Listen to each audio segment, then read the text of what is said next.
Olá, sou Rogério Calia, professor e pesquisador aqui na USP de Ribeirão Preto, no curso de Administração da FEA Ribeirão Preto. E gostaria de fazer um convite, recomendar uma leitura, que é o livro do professor Otto Scharmer, do MIT, Instituto de Tecnologia de Massachusetts, O Essencial da Teoria U, que é um método de gestão com base em práticas meditativas e em mindfulness. Então, a ideia aqui é dar algumas recomendações de como decodificar e facilitar a compreensão desse livro, com ênfase no capítulo 1. Então, vamos decodificar esse livro, O Essencial da Teoria U, dar duas recomendações de como facilitar a compreensão para essa abordagem de gestão com base em mindfulness, proposta no MIT. Então, esse é o professor Otto Scharmer, e a teoria U é um método de gestão de mudança organizacional com base em mindfulness. Ele denomina isso Awareness-Based Systems Change, Então, é uma gestão de projetos com base em 4 tipos de estado de consciência ou estados mentais. Ao longo do livro, no capítulo 1, ao final do capítulo 1, o Otto Scharmer conta uma história pessoal dele. Aos 16 anos, ele foi chamado na escola para voltar para casa, uma casa de fazenda que estava em chamas. E quando ele chegou lá, ele ficou num estado de choque de ver o lugar onde ele passou toda a vida dele sendo consumida pelo fogo, E aquele estado mental nostálgico, de perda, de sofrimento, e em algum momento ele sentiu como se fosse uma outra camada existencial, ele sentiu uma lucidez, uma clareza, uma amorosidade para um potencial futuro humano, de que o essencial dele não estava naquele passado que estava destruindo pelas chamas, o essencial dele estava em possibilidades fascinantes do futuro, Então, essa lucidez por uma perspectiva diante de possibilidades novas, Ele retrata essa história que foi marcante para ele de perceber o objetivo-chave do livro dele, que é quando a gente toma ação com base numa consciência especial, uma consciência com um senso de presença sensível para um potencial humano de realização, individual e coletivo, Então, a minha primeira recomendação para o livro é que, em alguns momentos do livro do Otto Scharmer, ele relata momentos da vida pessoal dele, da biografia dele, em que ele percebeu alguma qualidade de consciência, de mais interconexão, de mais coragem para realizar coisas com pleno potencial humano. O capítulo 1, o capítulo 4 tem vários, enfim. E a primeira recomendação é a gente tentar buscar na nossa história de vida momentos que também trazem alguma qualidade naquela direção. Então, eu gostaria de contar sobre 2 momentos que me ajudaram a entender melhor esse tipo de consciência que ele chama de generativo, Bom, no ano de 2004, no final de 2004, eu morava em Campinas, trabalhava numa multinacional em Sumaré e fui visitar minha família em São Paulo. Meu carro era velho. Ao voltar, o carro estava tendo um pane elétrico. E eu falei, vou mais um pouquinho, eu estava no final da Bandeirantes, entrando na Anhanguera, quem sabe eu consigo andar mais um pouco e ele melhora, ingenuamente. E daí o carro teve um pane elétrico total numa curva de alta velocidade à noite. E não dava para ver nada do carro. Rapidamente eu percebi que os carros atrás em alta velocidade não iam me ver, ia ter uma colisão. Eu confesso que a primeira coisa que me passou pela cabeça é assim, vou salvar meu couro, eu vou fugir, vou sair do carro. Não foi minha culpa intencional dele estar aqui, vou fugir. E quando eu abri o carro, a porta do carro para fugir, eu tive um insight. não é justo as pessoas se machucarem, mesmo que não é minha culpa intencional. Então eu tirei a camiseta e não dava tempo de colocar o triângulo, né? Eu tirei a camiseta, me coloquei diante do carro, sinalizando para as pessoas, né? O perigo. Quando meu carro estava parado aqui, quando tinha outro carro vindo aqui, ele me via, desviava. Mas se viessem dois carros naquela curva, o da frente me via e o outro não. Então, por uns 2 ou 3 minutos, alguns carros passaram em altíssima velocidade a milímetros do meu corpo. E eu gritando por ajuda, né? Em algum momento, eu senti como se a minha percepção existencial se quebrasse em 2 camadas. Em uma camada, eu era o Rogério Kaliya com medo, pedindo ajuda, me sentindo azarado, né? Mas em outra camada, eu percebi alguma coisa em mim com uma plena calma e eu nunca senti, eu senti um amor muito forte pela vida, né? É o princípio básico da economia. Tudo que é escasso, a gente dá mais valor, né?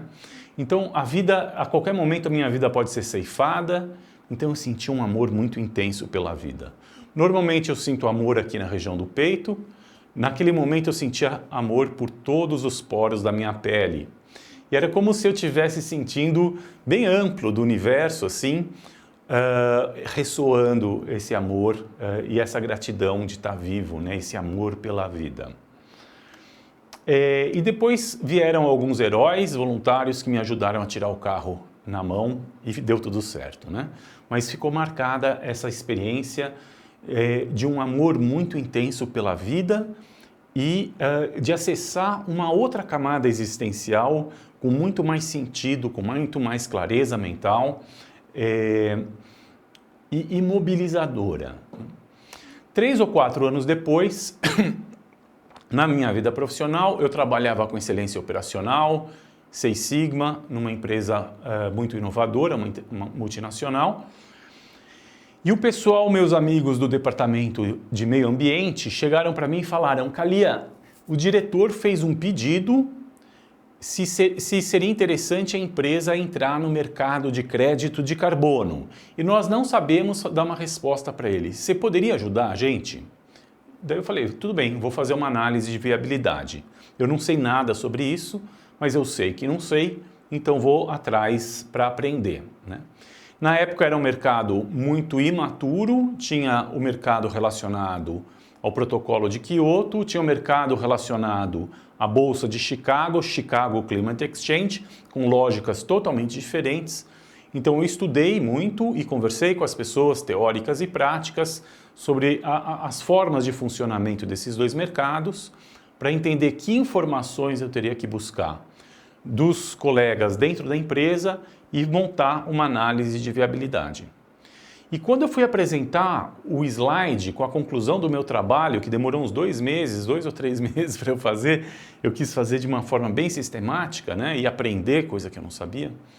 Quando eu fui apresentar para o diretor e chegou no último slide, a minha recomendação final, não recomendo a empresa entrar no mercado de crédito de carbono no momento atual, por vários motivos. E eu pensei que era simplesmente uma pergunta racional, com uma resposta racional. Ele ficou satisfeito com a parte racional, mas eu notei que ele murchou o diretor. As expressões faciais, a linguagem corporal, angústia.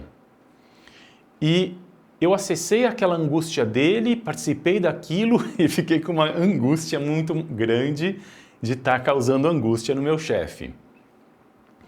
E por um momento parecia que eu estava com... o chão foi tirado de mim, né? Parecia que eu estava sem saber como lidar com a situação, num estado de vazio. E naquele estado de vazio eu fiz uma pergunta muito básica. Diretor, você poderia relatar para mim, por gentileza, em que situação, em que contexto específico você teve essa ideia de eventualmente buscarmos um projeto de crédito de carbono? Ele me relatou, foi em reunião com vários outros executivos da Câmara de Comércio Brasil-Estados Unidos, da região de Campinas, o pessoal que lida com a questão ambiental das empresas. Então via alguém das indústrias de Paulínia, Ródia ou outras, a gente conseguiu o projeto de crédito de carbono com muito dinheiro envolvido e tal, né? E ele se sentia, nossa, lá na nossa empresa tem muito esforço ambiental, existe todo um mérito ambiental e a gente não consegue mostrar esse tipo de resultado, né? Ou esse tipo de triunfo, né? Daí eu perguntei para ele, entendi o contexto. Então você considera que crédito de carbono é um objetivo em si, é uma intenção em si, ou crédito de carbono é um meio para tangibilizar e atender uma intenção, uma demanda maior, mais significativa? Ele falou, não, crédito de carbono seria uma forma para darmos visibilidade aos nossos méritos ambientais. Opa, então a intenção real não era projeto de crédito de carbono. A intenção maior era dar visibilidade aos méritos ambientais.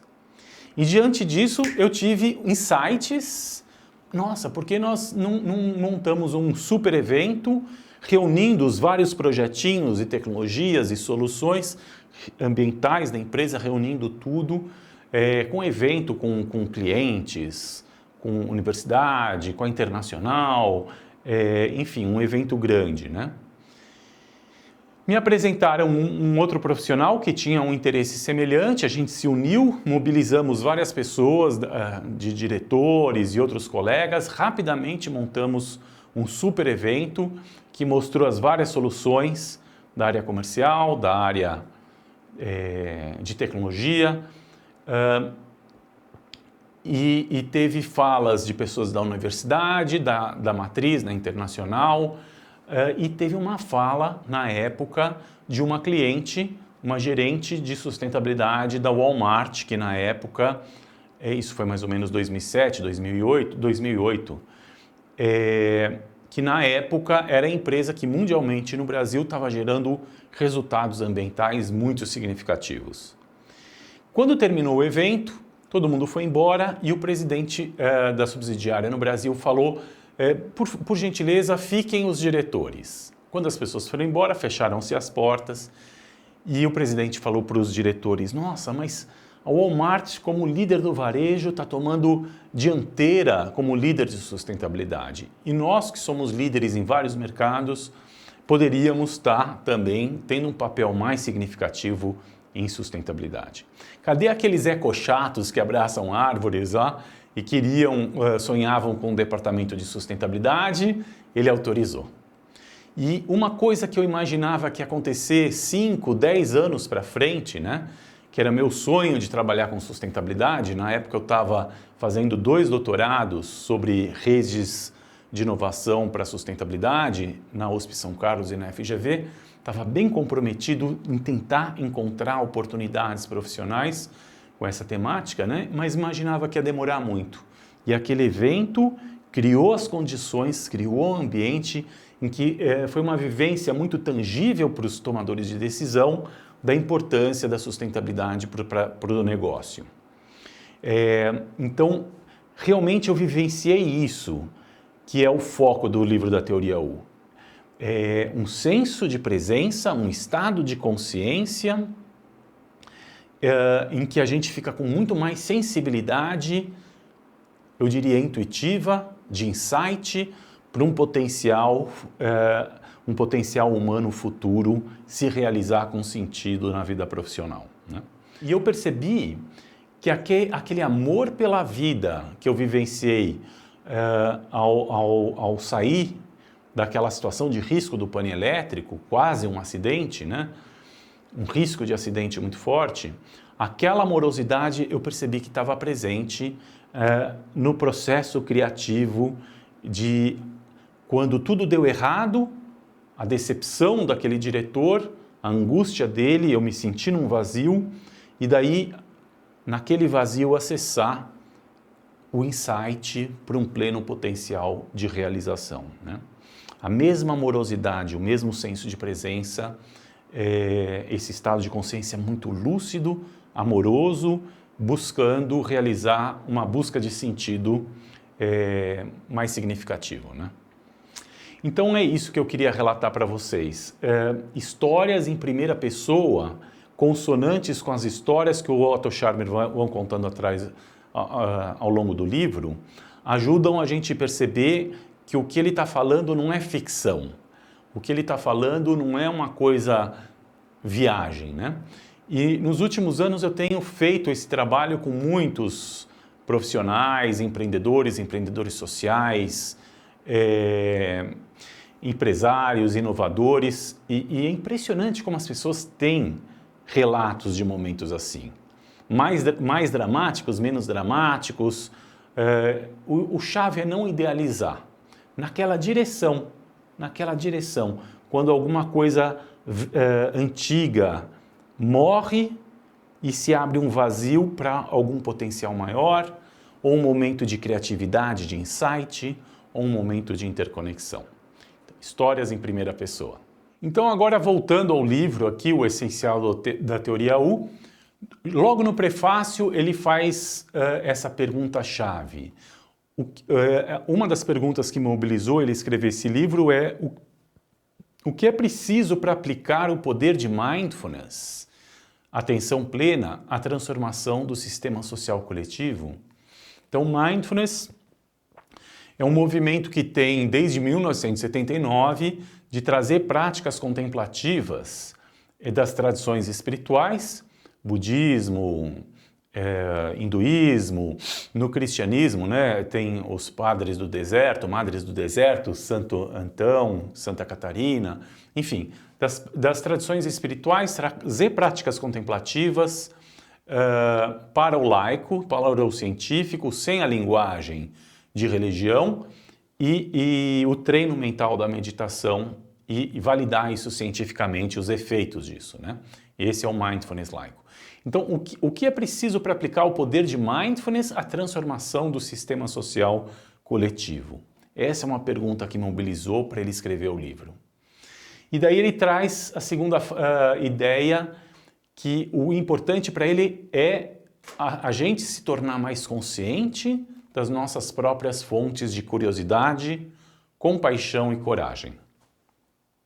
Bom, para ilustrar esse aspecto, essa relação entre práticas contemplativas, meditação e vida profissional, eu estou muito feliz que a Thaís Requito, gentilmente eu solicitei para ela um texto sobre a história dela com mindfulness, né? E ela me fez um texto e eu estou trazendo aqui alguns trechos para vocês. Então, aqui eu vou ler alguns trechinhos do texto dela, da Thaís Requito. Depois de 8 anos de intensa dedicação ao meu trabalho na Microsoft Brasil, fui reconhecida com um dos prêmios mais concorridos da companhia, o Gold Club Circle of Excellence. Como uma profissional apaixonada e comprometida com o negócio, me senti anestesiada quando li meu nome naquela lista enviada pelo presidente.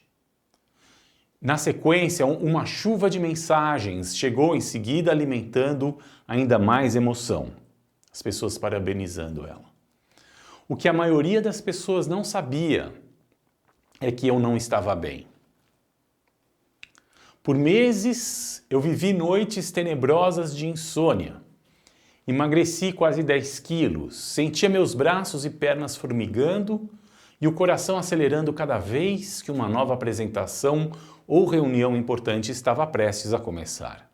Eu chorava sem motivo, me sentia irritada e sem paciência, trabalhava até às 2 da manhã e acordava às 5 para continuar. Me lembro bem da apresentação que fiz num grande evento do setor para mais de 500 pessoas. Minutos antes de subir ao palco, eu andava de um lado para o outro, no saguão, tentando retomar as sensações das pernas. Minha boca estava seca, minhas mãos tremiam e pensamentos catastróficos nublavam minha mente. Enquanto me esforçava demais para ser perfeito em tudo, o tempo todo, o meu corpo adoeceu Então a Thaís está descrevendo uma desconexão entre ela e ela mesma, uma desconexão interna que levou ela a um estado de sofrimento mental muito grande. Tudo o que eu conhecia até ali foi sendo despedaçado aos poucos. Daí o médico pediu para ela ficar afastada do trabalho por 10 dias, para ela se recuperar. Com o tempo de sobra e a certeza de que a situação pedia uma transformação de vida, eu comecei um novo projeto, me curar da síndrome do pânico. Uma querida amiga que soube o que eu estava vivendo, me convidou a participar de um curso que ela conduziria como parte do seu projeto de mestrado, um programa de 8 semanas de mindfulness.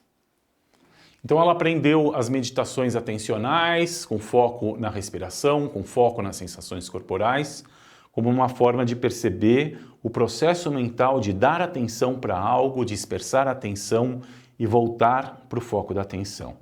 E quando a pessoa pratica isso com bastante tempo, vai proporcionando estabilidade e atenção e a pessoa começa a poder mapear melhor as narrativas mentais autoboicotadoras de negativismo mental. E aos poucos o padrão mental de negativismo mental pode ir mudando para um padrão de positividade realista mental com base em meditação. Um pouco mais adiante no curso recebemos um convite inusitado: testemunhar o conteúdo mental, sem que nos envolvêssemos com ele. Talvez essa tenha sido a primeira vez que eu percebi que a mente produzia pensamentos incessantemente, de forma aleatória, e sem que eu pudesse intervir. Então, observar a própria atividade mental como se fosse em terceira pessoa. Que a gente chama isso de decentering, descentramento do ego, né? Observar pensamentos e emoções, principalmente os disfuncionais, sem se identificar com eles. Eu assisti aquelas ideias, imagens e cenas de terror que passavam pela minha cabeça e finalmente reconheci que eu não as fabricava voluntariamente. Essa simples e óbvia constatação foi o começo de uma nova etapa de minha vida. Então aqui a Thaís, ela está iluminando um ponto cego. Os profissionais fazem coisas, geram resultados, os profissionais sabem métodos, metodologias, ferramentas para gerar resultados, mas nós profissionais das empresas, nós não estamos acostumados a observar os processos mentais. Usamos os processos mentais e a capacidade atencional, a atenção, para mandar bem no trabalho e não percebemos como funcionam esses processos mentais.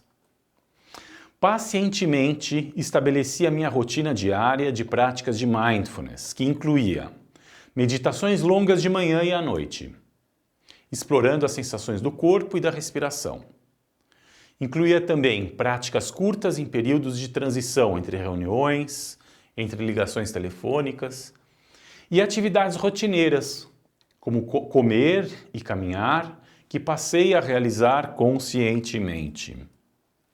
Além disso, eu fazia pausas regulares entre reuniões, ligações e outras atividades para checar, peraí, como está meu estado físico e mental agora, né? E isso permitiu que eu ganhasse intimidade com o meu corpo, intimidade com a minha mente para tomar decisões sábias de autocuidado. A Thaís está descrevendo um processo que ela se desintegrou da relação, desconectou da relação com ela mesma, com o próprio corpo, com a própria mente, e que agora ela está reconectando ela com ela mesma. As reuniões com clientes também se tornaram mais efetivas, porque aprendi a ouvir atentamente as necessidades de negócio de cada um deles. Com o passar do tempo, fui me sentindo cada vez mais fortalecida, estável e feliz. Minha capacidade de concentração se fortaleceu. Me tornei mais assertiva e consciente das minhas forças. eu parecia conectar pontos que não eram óbvios para a maioria das pessoas. Entregava mais em menos tempo e colaborava melhor com as pessoas. Ela se sentiu mais criativa, né? Esse processo de conexão, reconexão. Ela com os clientes, ela com as ideias, as oportunidades. Quanto mais eu conhecia sobre mim mesma, mais eu me conectava profundamente com os outros. Então, essa reconexão de eu com meu self genuíno, com meu eu genuíno, é a fonte para a gente ter uma reconexão com as outras pessoas e com as possibilidades da vida profissional, né? Então, isso o Otto Scharmer chama de ponto cego, essa analogia que ele vai trazer. Os monges, eles estão acostumados a contemplar os processos mentais. Eles prestam atenção nas coisas e prestam atenção na atenção. Eles dão energia mental para as coisas, para as atividades, e eles observam as fontes do processo mental. E nós, no Ocidente, nós profissionais das instituições, para a gente é um ponto cego. Não temos o hábito de observar os processos mentais. Fazemos uso dos processos mentais, mas sem cuidar e observar desses processos mentais. O Otto Scharmer chama isso de ponto cego, que é uma analogia. Você já percebeu o teu ponto cego? Faz isso daqui, ó. Se você tampar o olho esquerdo, com o olho direito você enfoca apenas aquele X lá, que está na tela. Daí você movimenta a tua cabeça lentamente para frente e para trás e observa o que acontece com aquela bola à direita. Então, visão focal no X, visão periférica, você vai percebendo, né? Então, se eu vejo aqui na tela, ó, aqui está exatamente no ponto cego. Sumiu, parece mágica, sumiu a bola. Se eu vou um pouquinho mais perto, ela volta. Aqui sumiu e aqui, longeão, ela volta. Parece mágica. Vê se vocês conseguem. Pausa aí e tenta ver se você consegue. Tampa o olho esquerdo, com o olho direito olha apenas o X, com a visão focal e com a visão periférica, ao movimentar a cabeça para frente e para trás, ver o que acontece com essa bola à direita. Se ela sumir, bem-vindo ao mundo dos humanos, você também tem um ponto cego. O ponto cego, como é que se explica esse fenômeno? O olho humano, ele tem o cristalino, que é uma lente, tem uma pupila, que não é pintadinha de preto, né? É simplesmente um buraco escuro, e a luz vem, as imagens vêm, entram como se fosse um projetor de cinema e projeta numa tela de cinema, que é a retina, em azulzinho essa camada pelo globo ocular. O que é retina? Receptividade, recebe informação. Não é atividade, é receptividade. E essa informação ela é processada no cérebro, a informação que o nervo óptico leva para o cérebro não é receptividade, é atividade. Então é como se você estivesse num cinema que lá num certo local da tela do cinema tivesse um furão para onde vão os fios elétricos levar informação para um cérebro que vai interpretar a informação visual, né? Então, aquele ponto cego é aquela região do nervo óptico se encontrando com rompendo, né, a receptividade da retina. Então, naquele ponto não tem retina funcional recebendo imagem, por isso que some a imagem. Tá bom? Então, isso é uma analogia. Filósofos, em uma certa época, falaram, ó, o conhecimento humano tem um ponto cego na filosofia, que é o seguinte, da mesma forma que o olho vê as coisas, mas o olho não vê a si próprio, né? Ele precisa olhar o olho de um animal ou de um humano na anatomia para ver que tem um ponto cego, ou num desenho, né? Mas o olho não vê a si próprio. A filosofia também, e na ciência, a gente gera conhecimento sobre as coisas, mas a gente não gera conhecimento sobre o processo do conhecimento. A gente tem que inaugurar a metacognição, né? A filosofia da teoria do conhecimento, a metacognição. A gente presta atenção nas coisas, mas não presta atenção na atenção, meta-atenção. A gente usa a energia mental, a atenção mental, para ter consciência das coisas, mas a gente não tem consciência da própria consciência, metaconsciência. Então essa é a provocação do Otto Scharmer. A gente tem um ponto cego na liderança das organizações, né? Então, a característica do modo como a gente presta atenção é uma dimensão amplamente oculta da nossa experiência social cotidiana.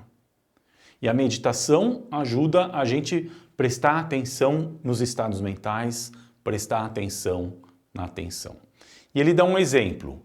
A qualidade do modo como eu presto atenção ao escutar alguém pode mudar o padrão de conversa e das ações que as pessoas geram. Se eu perguntar para você,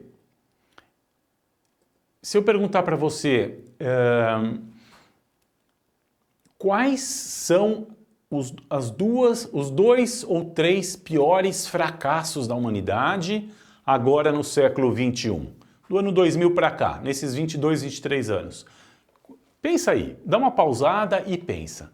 Quais são os 2 ou 3 principais fracassos da humanidade nos últimos 20 anos, agora no século XXI? Dá uma pensada. O que você acha? E aí, pensou?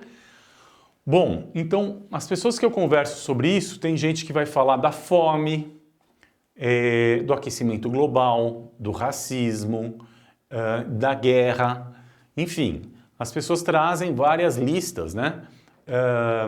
Cada um traz sua lista. E daí, quando a gente anota isso na lousa, esses fracassos, daí a gente pergunta para as pessoas, será que esses fracassos específicos, eles são decorrentes do acaso? Será que é um azar? Será que é uma fatalidade, assim, um acidente? Ou existem organizações e líderes diretamente envolvidos para gerarem esses efeitos negativos, esses fracassos, na ação ou na omissão, né? Então, o Otto Scharmer vai usar uma palavra muito forte, ele vai falar que a humanidade hoje em dia está num estado de irresponsabilidade organizada. Tem crime organizado, irresponsabilidade organizada. Aquecimento global, fome, irresponsabilidade organizada, né? E da onde vem disso? Ele acha que vem de processos de desconexão. Quando a pessoa se desconecta com ela mesma, principalmente dos seus valores, ou enfim, da sua atenção, ela se desconecta com ela mesma, se desconecta com outras pessoas que estão fora das bolhas sociais dela, se desconecta da natureza, né? Da forma como a natureza funciona e o que ela precisa do ser humano para continuar a funcionar bem e nos suprir com bom clima, com bons alimentos, bom ar, etc., né? Então o Otto Scharmer traz essa relação de causalidade. As empresas e as sociedades, a gente admira os efeitos positivos do que as organizações fazem, as instituições e governos, e a gente se sente vítima dos efeitos negativos.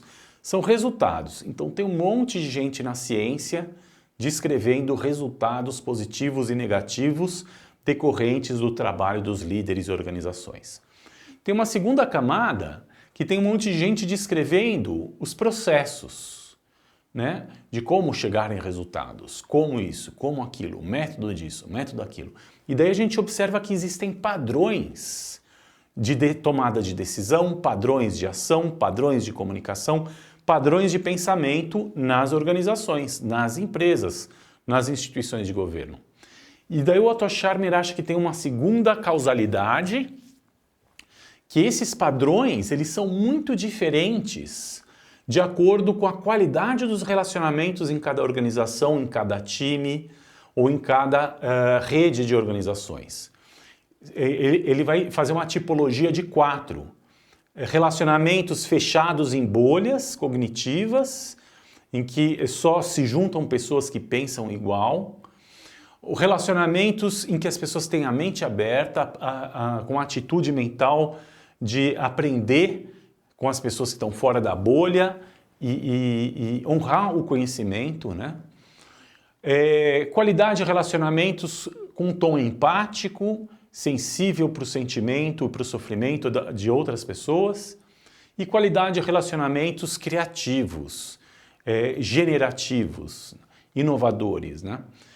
E ele acha que toda a causalidade desses resultados sociais positivos e negativos, esses resultados empresariais positivos e negativos, em última instância são decorrentes do ponto cego, das atitudes mentais que a gente pratica sem ver que pratica. Downloading, sempre querendo confirmar certezas, as opiniões que a gente acha que tem. Eu gosto disso, não gosto daquilo, esse é o certo, esse é o errado. O conjunto das certezas que eu tenho e que eu vou baixando a todo momento.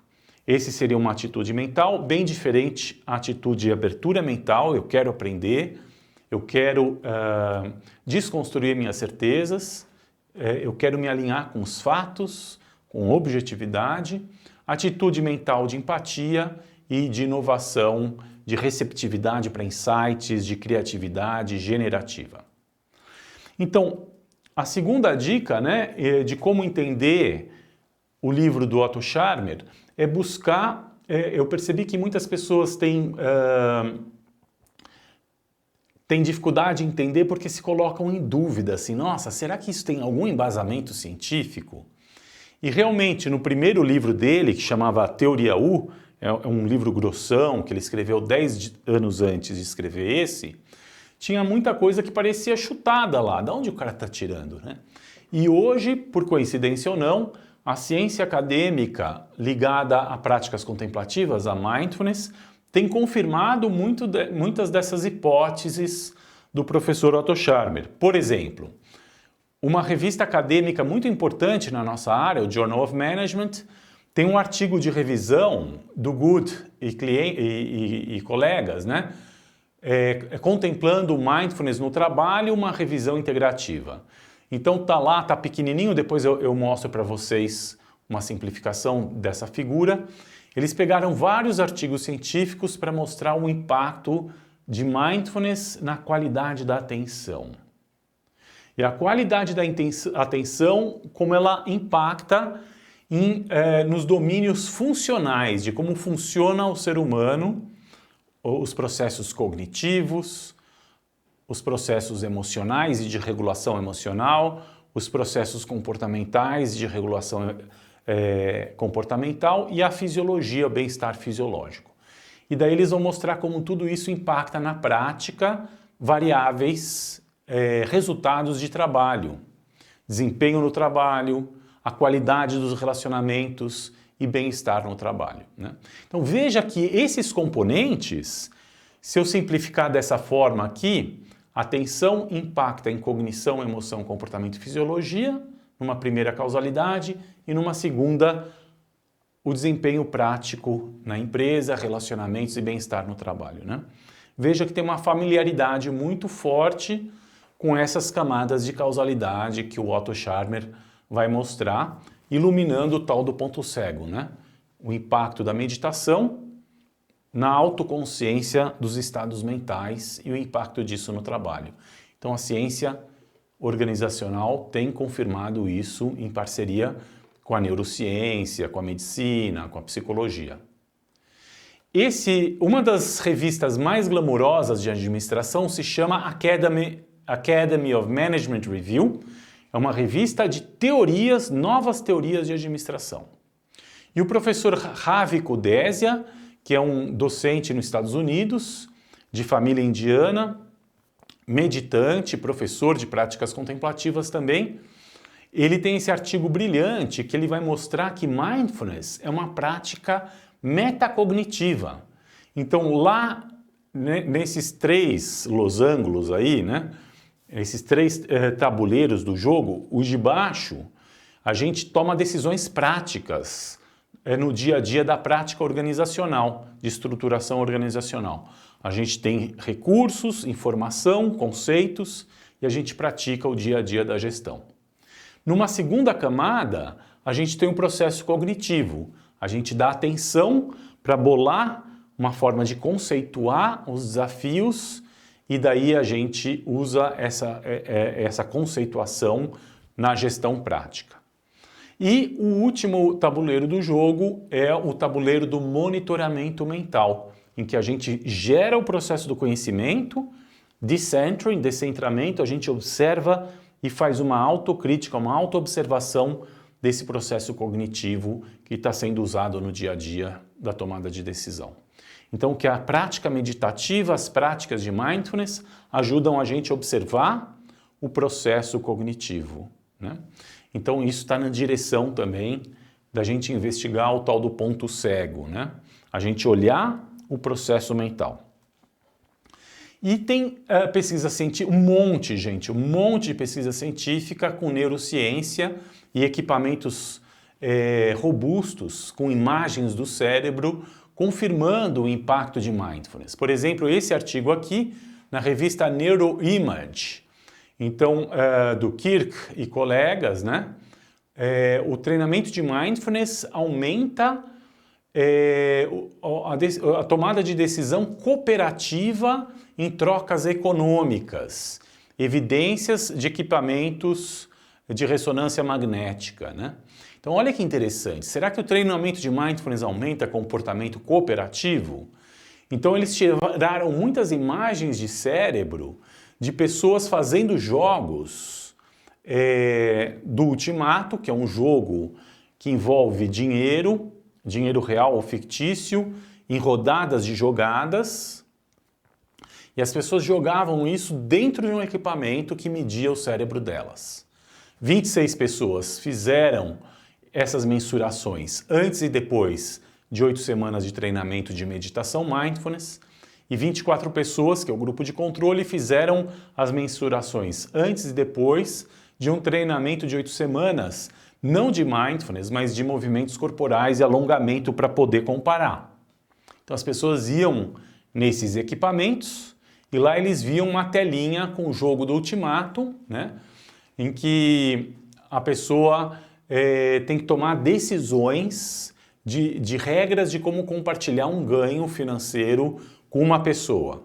Então essa outra pessoa faz uma proposta, eu acho que a partilha desses R$1.000 deve ser metade para mim, metade para você. E você vai falar se aceita ou não. Se você aceitar, vai ser feito daquele jeito. Se você negar, ninguém ganha nada. E o outro colega pode propor, não, 90% para mim, 10% para você, enfim, e a pessoa vai tomando decisões.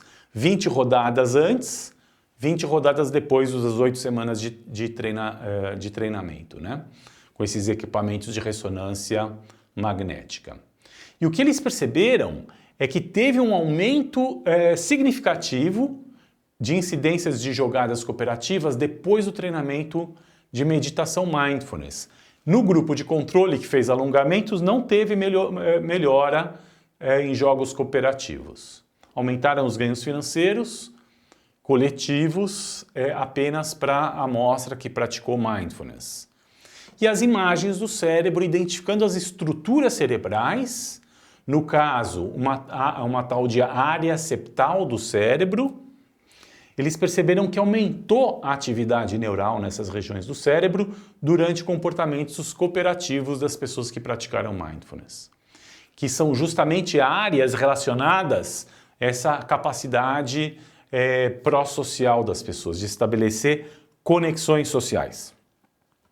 Conclusão, o treinamento de mindfulness é sim um método efetivo para aumentar a capacidade de conexão social e melhorar comportamento cooperativo. Então aqui resultados empíricos com alta tecnologia, comprovando algumas hipóteses do professor Otto Scharmer com esse método de gestão dele com base em mindfulness, chamado Teoria U. Outros livros excelentes, né, com as evidências científicas da meditação, o professor Marcelo De Marzo, da Escola Paulista de Medicina, que está orientando o mestrado e doutorado aqui na FEA, no nosso time de pesquisa Mindfulness, Liderança e Sustentabilidade, ele e a Adriana Caldana, né?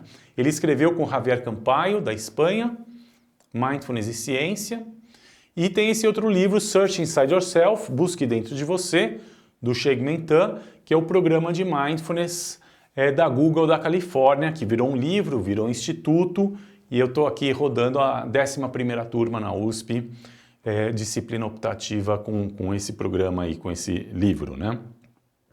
Então realmente está se difundindo pela ciência e nas empresas, empresa Google, está se difundindo bastante as práticas de meditação. E a Thaís Requito, que a gente falou o caso dela no início, né?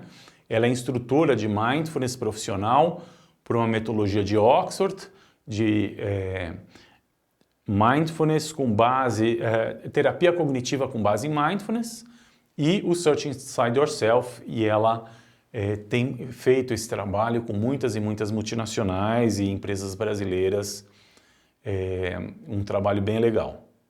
Em síntese, o que a gente viu aqui? Eu estou dando uma recomendação, né, para você que queira ler o livro da Teoria U. Eu vou colocar aqui embaixo o link da amostra da editora Voo, com o primeiro o prefácio e o primeiro capítulo do livro, né? E duas dicas, então, para que você consiga compreender melhor o livro. 2 modos de decodificar essas ideias atípicas da metodologia Teoria U. A primeira é dar uma pincelada com os resultados das ciências acadêmicas sobre mindfulness e práticas contemplativas. Resultados recentes dos últimos 10, 20 anos aí têm demonstrado empiricamente algumas hipóteses da Teoria U. E o segundo aspecto é relatos em primeira pessoa, né? Que nem eu contei lá do pane elétrico, da criação do Departamento de Sustentabilidade.